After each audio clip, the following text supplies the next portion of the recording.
Can you run a virtual machine inside another virtual machine? Well, let's find out.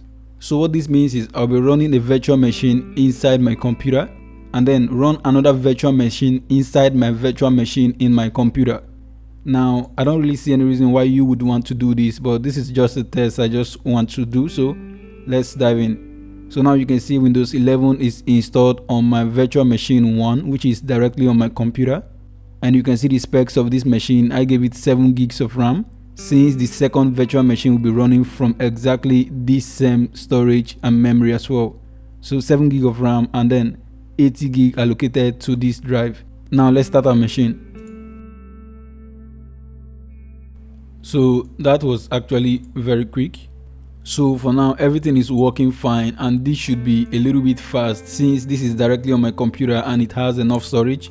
Now let's check the specs of this machine. This is our virtual machine, remember. Now you can see this virtual machine is directly connected to my host computer, and this is in memory 7 gig of RAM allocated to this virtual machine.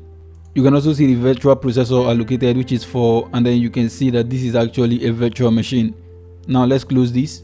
So we are going to run another virtual machine inside our virtual machine. So our host computer is Windows 11. Our first virtual machine is Windows 11 again, and our second virtual machine will be running Kali Linux. So let me run our Oracle VM VirtualBox up, and you can see we are here and we are good to go. So you can see this is our second virtual machine, which is inside our first virtual machine, which is on our host operating system. And you can see the base memory, I gave it 3 gig of RAM, so the first virtual machine can run with 4 gigs of RAM. So 3 gig of RAM, okay, processor core 2. Now let's power up this machine and see if this would work out. Now you can see the current time 11:05 AM. So this may take a very long time to start up, but let's see how that goes. So let's start.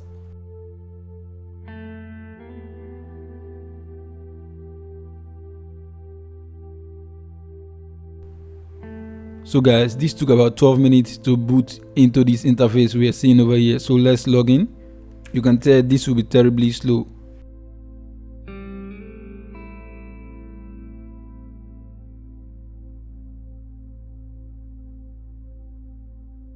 And this took another 2 minutes to log in. Now normally it takes less than 30 seconds to boot into your Kali Linux running on VirtualBox from the host computer, but this took 12 minutes, and then to log in took 2 minutes, which shouldn't take up to 5 seconds normally. Now let's try to open our file manager.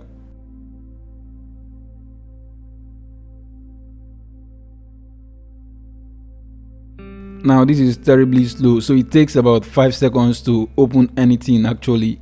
I don't see any reason why someone would want to do something like this, installing a virtual machine inside another virtual machine. Now this is unusable and you won't be able to do anything with this since it is terribly slow. Well, it is running on 3 gigs of RAM, so you shouldn't expect much. But if you maybe give it a huge amount of storage and RAM, it should perform better, but I don't see any reason why you should do that. So guys, this is it. You can run a virtual machine on another virtual machine on your host computer. So this is our host computer number 1, and this is our virtual machine number 2, and this is the virtual machine running inside our virtual machine running in our host computer, which is number 3. So this is what we call nested virtualization. So it is very much possible you can run another virtual machine inside your virtual machine. If this was helpful, kindly hit the subscribe button and turn on your post notification. Thank you for watching, and I will see you on the next one.